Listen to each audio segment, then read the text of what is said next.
یہ دیکھیے عید میلاد النبی منانے کے ثبوت میں کتاب لکھ دیا اور میں پڑھا ہوں دلیل کچھ ہے نتیجہ کچھ ہے.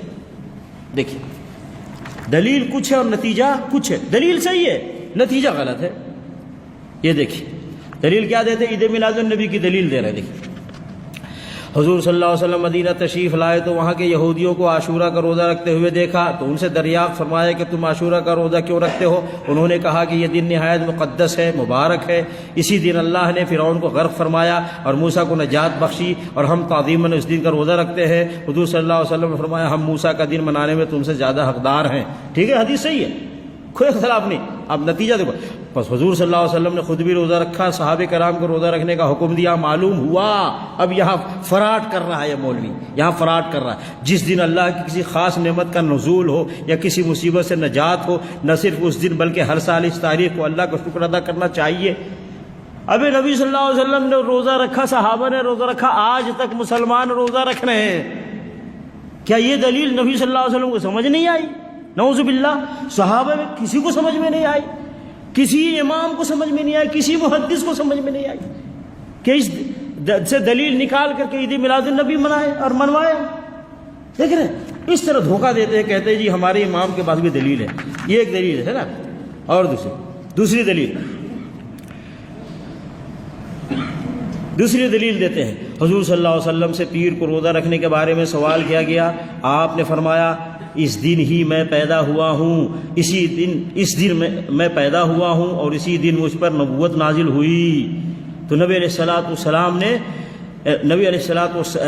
کہتے ہیں کہ پیر والے دن روزہ رکھنا صرف حضور صلی اللہ علیہ وسلم کے یوم ولادت کی وجہ سے عظیم فضیلت رکھتا ہے. ہمیں چاہیے کہ جب ربیع الاول کی تشریف آوری ہو اول سے آخر تک انتہائی تعظیم و تکریم کا مظاہرہ کیا جائے. دیکھیں فراڈ کیسے کر رہا ہے. نبی صلی اللہ علیہ وسلم نے فرمایا کہ میں پیر کو روزہ اس لیے رکھتا ہوں کہ میری ولادت ہوئی، اور یہ کیا کہتا ہے جب بھی ربیع الاول آئے تو خوشی مناؤ. کیا تعلق ہے اس سے؟ ایسے عوام کو دھوکہ دیتے ہیں. وہ تو پیر کے دن روزہ رکھو، ہر پیر کو روزہ رکھو، یہ نبی صلی اللہ علیہ وسلم کی سنت ہے. یہ تھوڑے کہ ہر ربیع الاول میں خوشی مناؤ. یہ کہاں سے لے کر کے آئے؟ ٹھیک ہے نا. اب دیکھیے آگے تعجب ہوتا ہے کیسے قوم کو. یہ دیکھیں اور ایک دلیل دے رہا ہے. ابو لہب کی آزاد کردہ لونڈی سویبہ جس نے نبی صلی اللہ علیہ وسلم کو دودھ پلایا تھا، نبی صلی اللہ علیہ وسلم کی ولادت باسعادت کی ابو لہب کو جب خوشخبری سنائی تو اس نے سویبہ کو آزاد کر دیا. جب ابو لہب مر گیا تو کسی نے اس کو خواب میں دیکھا، پوچھا کیا گزری؟ ابو لہب نے کہا آگ میں جل رہا ہوں. ہاں اتنی بات ضرور ہے کہ ہر پیر کی رات مجھ سے عذاب ہلکا کیا جاتا ہے اور ابہام و سبابہ کے درمیانی کی مقدار مجھے پانی مل جاتا ہے جسے میں انگلیوں سے چوس لیتا ہوں. یہ اس لیے کہ میں نے حضرت کی ولادت کی خوشی میں اپنی لونڈی سویبہ کو آزاد کر دیا تھا، اس نے آپ کو دودھ پلایا تھا. ابھی تو اس کی کیا ربیع الاول سے کیا تعلق ہے؟ تعلق تو یہ ہے کہ تیرے پاس لونڈی ہے تو آزاد کر. عید میلاد النبی سے کا کیا تعلق ہے؟ تیرے پاس لونڈی ہے تو آزاد کرنا. اس نے اور لونڈی آزاد کیا اور دلیل بھی کافر کے لے رہا ہے. دلیل کہاں سے ملنی اس کو؟ کافر سے. میں نے کہا تمہیں کافر کی سنت مبارک ہو، مجھے تو محمد رسول اللہ صلی اللہ علیہ وسلم کی سنت چاہیے. اچھا پھر یہ اپنے ہی قائد اعظم کی مخالفت کرتے ہیں. ان کے قائد اعظم کون ہوئے؟ ابو لہب. ابو لہب نے تو زندگی میں ایک بار خوشی منایا نا، اور یہ ہر سال خوشی مناتے ہیں. ابھی جن کو اپنا قائد اور رہبر مانتے ہو اسی کی مخالفت کرتے ہو. اور کیا اس نے کہا کہ خوشی منایا تو ہمیشہ کے لیے جہنم میں ہے نا بھائی. خوشی منایا تو کہاں ہے؟ ہمیشہ کے لیے جہنم میں. ایک بار خوشی منایا، تم ہر سال خوشی مناتے ہو تو کہاں جاؤ گے؟ ہاں بھائی سمجھے کیا ہے؟ تو کہاں سے کہاں لے کر کے یہ لوگ جاتے ہیں مسئلے کو. ہاں اب دیکھو کتنی خطرناک بات دیکھا. کہتا ہے بے شک شب میلاد شب قدر سے افضل ہے. شب میلاد شب قدر سے افضل ہے.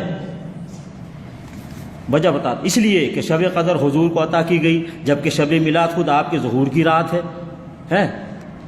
یہ بتا. ابے اس کو کہے شب قدر افضل کیوں ہے؟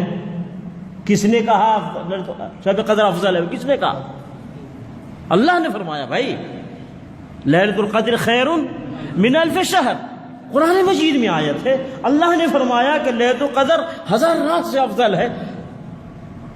نبی علیہ الصلوۃ والسلام کی ولادت کی رات شب قدر سے افضل کس نے فرمایا؟ قرآن کی کس آیت میں ہے؟ نبی علیہ الصلوۃ والسلام کس حدیث میں ہے؟ اپنی طرف سے گھڑ کے کہ شب قدر سے افضل ہے وہ رات جس رات نبی علیہ الصلوۃ والسلام کی ولادت ہوئی۔ واللہ کتنی بڑی جرات کرتے ہیں یہ لوگ کہ اللہ کے حکم کے مقابلے میں اپنا حکم جاری کرتے ہیں اور اللہ کے حکم کو چھوٹا اپنے حکم کو بڑا کر دیتے ہیں۔ کتنے افسوس کی بات ہے۔ تو بہر کے میں اس لیے دکھایا کہ یہ لوگ اس طرح کی کتابیں میں لکھتے ہیں کہ عید میلاد النبی منانا چاہیے اور دلیل بھی دیتے ہیں، دلیل کچھ ہے اور نتیجہ کچھ اور ہے۔ اس طریقے سے گمراہی پھیلاتے۔ کیوں؟ یہ مولوی، میں نے کہا نا، یہ کون کہتا ہے عید میلاد النبی مناؤ؟ مولوی کا ایک گروپ ہے، اس کا انکم ہے، یہ کتابیں لکھنے والا مولوی ہے، وہ تو کہے گا عید میلاد النبی مناؤ۔ تو اللہ رب العالمین ہمیں اور آپ کو دنیا کے سارے مسلمانوں کو دین حق کو سمجھ کر اور دین حق پر چلنے کی توفیق عطا فرمائے اور ہر قسم کے خرافات سے اللہ تعالی حفاظت فرمائے۔ آمین۔ صلی اللہ علیہ نبینا محمد وعلی آلہ وصحبہ اجمعین۔ السلام علیکم ورحمۃ اللہ وبرکاتہ۔